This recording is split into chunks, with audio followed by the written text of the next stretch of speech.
সকল ক্ষমতার উৎসকে আল্লাহ। কেউ যেটা পারে না পারে কে? আল্লাহ।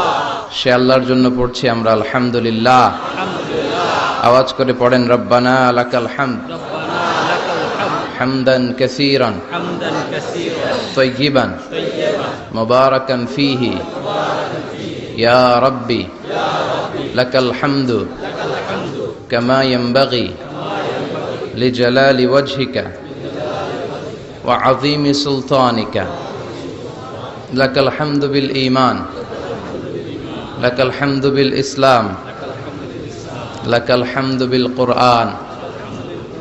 আমরা প্রশংসা করলাম কার? সব সময় প্রশংসা করব কার? আল্লাহ। আল্লাহর প্রশংসা করলে লাভ না লস? লাভ। আল্লাহ বলে যদি আমার নেয়ামতের প্রশংসা করো আমি নেয়ামত বাড়িয়ে দেব, আর যদি নাশুকরি করো আমি এমন আযাব দেব জেনে রেখো ইন্না বাতশা রাব্বিকা লাশাদীদ। লাশাদীদ। নিশ্চয়ই তোমার রবের পাকড়াও, তোমার রবের অ্যাটাক, পানিশমেন্ট বড় ডেঞ্জারাস। কারণ আমি আল্লাহ সব সময় ধরি না, ধরলে ছাড়ি না। ধরে ধরে ধরে না, ধরলে আল্লাহ ছাড় দেয় কিন্তু ছেড়ে দেয় না, ঠিক কিনা? আমরা পুলিশকে যতটুকু ভয় পাই আল্লাহরে তার অর্ধেকও ভয় পাই না, তাই না? পুলিশ দেখলে অনেক ভয় পাই, র্যাব দেখলে অনেক ভয় পাই, বন্দুকের নল যদি মাথায় কেউ ধরে অনেক ভয় পায়, এর অর্ধেক আল্লাহরে ভয় পাই না, কারণ দেখি না যে। তো এই সব কিছুর চাইতে বেশি ভয় পাইতে হবে কাকে? আর সব সময় প্রশংসা করতে হবে কার? আল্লাহ এত নিয়ামত আমাদেরকে দিয়েছেন, এই নিয়ামতগুলো গুণে শেষ করা যাবে না। বিষ্ণু বলেছেন সব সময় তোমার জিহ্বাটাকে আল্লাহর জিকির আর প্রশংসা দিয়ে ভিজিয়ে রাখো। কি করবেন?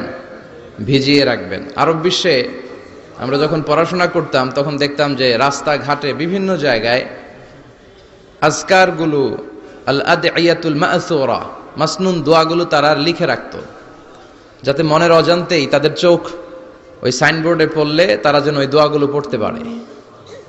রাস্তার মধ্যে লেখা থাকতো সুবহানাল্লাহ, আলহামদুলিল্লাহ, আল্লাহু আকবার, লা ইলাহা ইল্লাল্লাহ। আপনি উঁচু কোনো জায়গায় উঠবেন বা লিফটে দিয়ে উপরে উঠবেন, সিঁড়ি দিয়ে উপরে উঠবেন, ওঠার সময় বায়ে লেখা আল্লাহু আকবার। কারণ হাদিসে এসেছে ইদা সাইদনা কাব্বারনা, আমরা যখন উপরের দিকে উঠতাম আমরা পড়তাম আল্লাহু আকবার। ওয়া ইদা নাযালনা সাব্বাহনা, আর যখন আমরা নিচের দিকে নামতাম আমরা পড়তাম সুবহানাল্লাহ। এজন্য হেঁটে হেঁটে কিংবা সিঁড়ি দিয়ে কিংবা লিফট দিয়ে, এলিভেটর দিয়ে আপনি যখন উপরের দিকে উঠবেন কি পড়বেন? আওয়াজ করে পড়েন, কি পড়বেন? আর নিচের দিকে নামলে কি পড়বেন? এই তাসবিহগুলো পড়ে পড়ে জিহ্বাটারে ভিজিয়ে রাখার দরকার আছে না নাই? আমরা যেন আল্লাহর জিকির আর শুকর দিয়ে আমাদের হৃদয়টাকে, জিহ্বাটাকে সিক্ত করে রাখতে পারি। আল্লাহ তুমি তৌফিক দাও। ফরজ সালাতের পরে বিশ্বনবী তাসবিহগুলো পড়তেন, আমরা পড়তে চাই না। আল্লাহ রাসূল সাল্লাল্লাহু আলাইহি ওয়াসাল্লাম সালাম ফেরানোর পরে পড়তেন আল্লাহু আকবার, 3 বার পড়তেন আস্তাগফিরুল্লাহ আস্তাগফিরুল্লাহ আস্তাগফিরুল্লাহ, সুবহানাল্লাহ 33 বার, আলহামদুলিল্লাহ 33 বার, আল্লাহু আকবার 33 বার, লা ইলাহা ইল্লাল্লাহ ওয়াহদাহু লা শারীকা লাহু লাহুল মুলকু ওয়া লাহুল হামদু ওয়া আলা কুল্লি শাইইন কাদির। আয়াতুল কুরসি পড়তেন, লম্বা লম্বা অনেক দোয়া করতেন। এগুলো আমরা করি না, আমরা ছোট্ট একটা মুনাজাতের জন্য পাগল হয়ে যাই, তাই না? আসসালামু আলাইকুম ওয়া রাহমাতুল্লাহ, আসসালামু আলাইকুম ওয়া রাহমাতুল্লাহ, আল্লাহুম্মা আমিন বিরহমাতিকা ইয়া আরহামার রাহিমিন, তাই না? আমিন ইয়া আরহামার রাহিমিন। তো হইলো কিছু? তাড়াহুড়ো করবেন না, তাসবিহ পড়বেন, জিকিরগুলো পড়বেন, এগুলো আপনার অন্তরটাকে সিক্ত রাখে। ফরজ সালাতের পরে আয়াতুল কুরসি পড়তে হয়। মান কারাআ আয়াতাল কুরসি দুবুরা কুল্লি সালাতিন মাকতুবা লাম ইয়ামনাহু মিন দুখুলিল জান্নাতি ইল্লাল মাউত। প্রত্যেক ফরজ সালাতের পরে যে আয়াতুল কুরসি পড়ে তার জান্নাতে ঢোকার ব্যাপারে কোনো বাধা থাকে না একটি জিনিস ছাড়া, সেটা হলো তার মৃত্যু। লোকটা মরে না তাই জান্নাতে যায় না, মরলেই জান্নাতি। প্রত্যেক ফরজ সালাতের পরে আয়াতুল কুরসি পড়বেন তো? আর সর্বাবস্থায় বেশি বেশি করে পড়বেন আস্তাগফিরুল্লাহ। কি পড়বেন? আমার সাথে আওয়াজ করে পড়েন আস্তাগফিরুল্লাহ, আর আওয়াজ করে পড়েন আস্তাগফিরুল্লাহ। বেশি বেশি যারা ইস্তেগফার পড়ে তাদের 5টা লাভ। আওয়াজ করে বলতে হবে কয়টা? নাম্বার 1, মান লাজিমাল ইস্তিগফার জাআলাল্লাহু লাহু মিন কুল্লি দীকিন মাখরাজা। যে সব সময় ইস্তিগফারের সাথে লাজিমা মানে লেগে থাকে, আঠার মতো। কিসের মতো? চুইংগাম খান না আপনারা? চুইংগাম যদি হাতের মধ্যে লাগান আঠার মতো লেগে থাকে না? বাচ্চারা আবার দুষ্টামি করে চুইংগাম খেয়ে আরেকজনের চুলের মধ্যে লাগায় দেয়, আছে না নাই? তখন সরিষার তেল দিয়ে ছুটাইতে হয়, তাই না? তো মান লাজিমাল ইস্তিগফার, যে ইস্তিগফারের সাথে আঠার মতো লেগে থাকে, সে 5টা জিনিস পায় জীবনে। চিল্লায় বলেন না কয়টা? 1 নাম্বার, জাআলাল্লাহু লাহু মিন কুল্লি দীকিন মাখরাজা। সব বিপদ থেকে তার উদ্ধার করে কে? আল্লাহ। আমাদের জীবনে বিপদ আপদ আছে না নাই? আছে। কম না বেশি? বেশি। কত বিপদ, কত ধরনের বিপদ। যে কোনো সময় দুর্ঘটনা হতে পারে, রোড অ্যাক্সিডেন্ট, আছে না নাই? আছে। যে কোনো সময় গুম হয়ে যেতে পারেন, আপনারা খুঁজে পাবেন আপনার স্বজনরা। যে কোনো সময় ক্রস ফায়ারের মধ্যে পড়তে পারেন, ঠিক কি না? যে কোনো সময় বজ্রপাতে আপনি নিহত হতে পারেন, ভূমিকম্পের মাঝখানে পড়তে পারেন, দুজন কোবাকবি লাগছে, আপনি মাঝখানে, হইতে পারে না? জাআলাল্লাহু লাহু মিন কুল্লি দীকিন মাখরাজা। এরকম সব ধরনের বিপদ থেকে তারে রক্ষা করবে কে? আল্লাহ। যদি ইস্তিগফারের সাথে আঠার মতো লেগে থাকা যায়। এই হলো নাম্বার 1। নাম্বার 2, ওমিন কুল্লি হাম্মিন ফারাজা।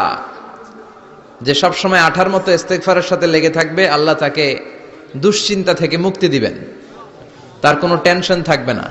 সুবহানাল্লাহ পড়েন। আমাদের জীবনে টেনশন আছে না নাই? জীবন নিয়ে টেনশন, মরণ নিয়ে টেনশন, ক্যারিয়ার নিয়ে টেনশন, বাড়ি ভাড়ার টেনশন, বিদ্যুৎ বিলের দাম বেড়ে যাচ্ছে, টেনশন, ঘরের মধ্যে শান্তি নাই, টেনশন, দ্রব্যের দাম বাড়তেছে, বেতন কমতেছে, টেনশন, ঠিক কি না? এই টেনশন থেকে আপনাকে মুক্ত রাখবে কে? আল্লাহ।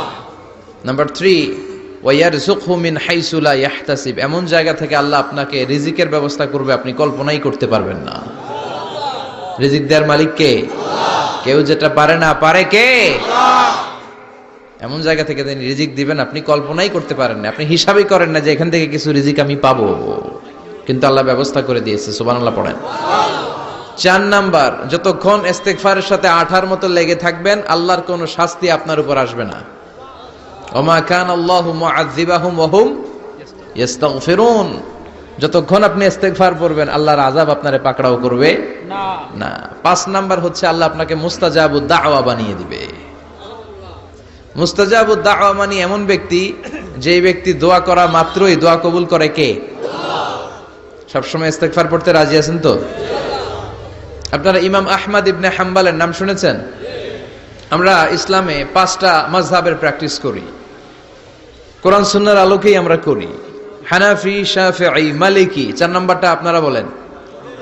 হাম্বলি, হানাফি, শাফিঈ, মালিকি, তারপরে হাম্বলি। এই হাম্বলি মাযহাবের ধারক এবং বাহক ইমাম আহমদ ইবনে হাম্বল। উনি অনেক বড় যুগ শ্রেষ্ঠ মুহাদ্দিস ছিলেন। একক স্বতন্ত্র হাদিসের কিতাব হিসেবে পৃথিবী খ্যাত যে হাদিসের কিতাবটা, যেটার মধ্যে সবচাইতে বেশি সংখ্যক হাদিস আনা হয়েছে, মুসনাদ আহমদ ইবনে হাম্বল, এটার রচয়িতা উনি। সুবহানাল্লাহ পড়েন। প্রায় 40,000 হাদিসের কালেকশন ওই কিতাবের ভেতরে আছে। এই হাদিস কালেকশনের জন্য ইমাম আহমদ ইবনে হাম্বল বছরের পর বছর, যুগের পর যুগ, শহর থেকে গ্রাম, গ্রাম থেকে শহর চষে বেরিয়েছেন। ওনার শেষ জীবনটা উনি হাদিস সংগ্রহের কাজে ব্যয় করেছেন। একবার এক সফরে তিনি রাত্রিবেলা বেরোলেন। ইস্তিগফার পড়লে যে কি করে মানুষ মুস্তাজাবুদ দাওয়া হয় শুনেন। রাত্রিবেলা সফরে তিনি বেরোলেন, হাদিস সংগ্রহের সফর। পথিমধ্যে এক মসজিদে মাগরিবের নামাজ পড়লেন, এশার নামাজ পড়লেন। প্রচন্ড শীত। তিনি ভাবলেন আজকের রাতটা মসজিদেই কাটায় দেই, ফজরের সালাত পড়ে তারপরে বেরোবো। ব্যাগ থেকে কাঁথা বের করে তিনি শুয়ে পড়লেন।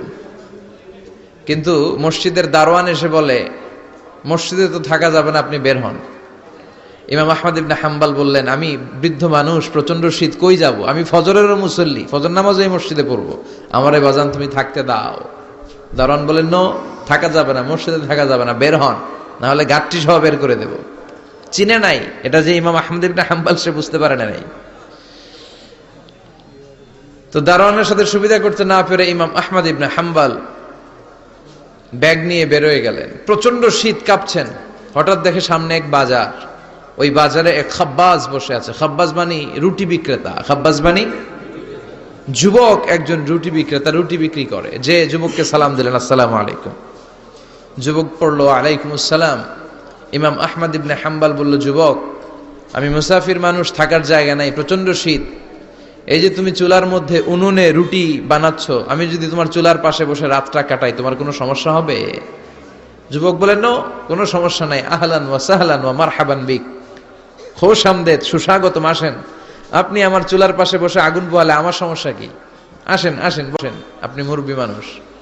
ইমাম আহমদ ইবনে হাম্বল আল্লাহ শুকরিয়া করে চুলার পাশে বসে শীতের রাতে চুলা থেকে তাপ নিচ্ছেন, আগুন পোহাচ্ছেন। আর তিনি দেখতে লাগলেন যুবক আটা দিয়ে রুটি বানায় আর পড়ে আস্তাগফিরুল্লাহ, রুটির খামির বানায় আর পড়ে আস্তাগফিরুল্লাহ, গোল গোল করে খামির দিয়ে দলা বানিয়ে সাজিয়ে রাখে আর পড়ে আস্তাগফিরুল্লাহ। রুটি বেলুন দিয়ে বলে এটারে চুলার ভেতরে ঢুকায় আর কি পড়ে আস্তাগফিরুল্লাহ। ক্রেতা আসলে ক্রেতাকে রুটি দেয় আর পড়ে, ক্রেতার হাত থেকে টাকা নিয়ে ক্যাশ বক্সে রাখে আর কি পড়ে। ইমাম আহমদ ইবনে হাম্বল তো অবাক, ঘটনা কি? আসার পর থেকে এই যুবকটারে দেখতেছি খালি পড়ে আস্তাগফিরুল্লাহ আস্তাগফিরুল্লাহ।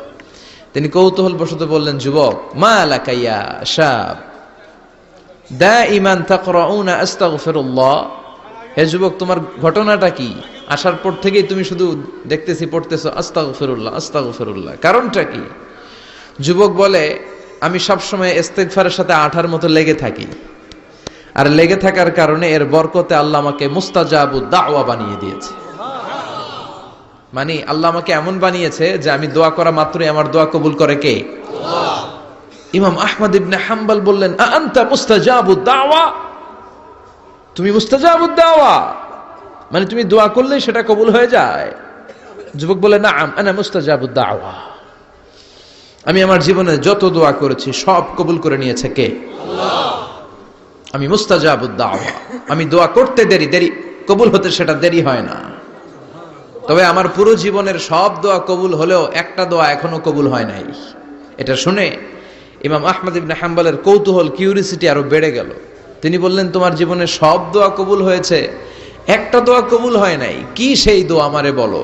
যুবক বলে, আমার জীবনে যে দোয়াটা কবুল হয় নাই সেটা হচ্ছে, আমি আল্লাহর কাছে দোয়া করে বলেছিলাম, আল্লাহ, শুনেছি এই জামানার সবচেয়ে বড় মুহাদ্দিসের নাম হচ্ছে ইমাম আহমদ ইবনে হাম্বল, আমি যেন ওই ইমাম আহমদ ইবনে হাম্বলের কপালে একটা চুমু দিয়ে মরতে পারি, তুমি তৌফিক দিও। ইমাম আহমদ ইবনে হাম্বল নিজেকে আর ধরে রাখতে পারলেন না, চোখের পানি ছেড়ে দিলেন, যুবককে জড়িয়ে ধরলেন আর বললেন, ইয়া শাব, আহমদ ইবনে হাম্বলের কপালে চুমু দেওয়ার জন্য আহমদ ইবনে হাম্বলের দরবারে তোমার যাওয়ার দরকার নাই, আহমদ ইবনে হাম্বল নিজেই তোমার দরবারে ছুটে এসেছে। আনাল আহমদ ইবনে হাম্বল, আমি নিজেই আহমদ ইবনে হাম্বল। চিল্লায় পড়েন আল্লাহু আকবার। যুবকটি চিৎকার মেরে সাইয়েদনা আহমদ ইবনে হাম্বলকে জড়িয়ে ধরল। আহমদ ইবনে হাম্বলের হাতে হাত রেখে মুসাফা করলো। আহমদ ইবনে হাম্বলের কপালে একটা চুমু এঁকে দিল আর বলল, ইয়া আহমদ ইবনে হাম্বল, এই ইস্তেগফারের কারণে আমার জীবনের সব দোয়াই কবুল হয়ে গিয়েছে। আপনি সব সময় যদি ইস্তেগফারের সাথে লেগে থাকেন, আপনারে মুস্তাজাবুদ দাওয়া বানাবে কে? আল্লাহ। এজন্য অবসরে যখন কোনো কাজ থাকে না, বেশি বেশি ইস্তেগফার পড়া যাবে না? ইস্তেগফারের সাথে আঠার মতো লেগে থাকা যাবে না? আওয়াজ করে পড়েন আস্তাগফিরুল্লাহ, আরো জোরে পড়েন আস্তাগফিরুল্লাহ, আরো জোরে পড়েন আস্তাগফিরুল্লাহ।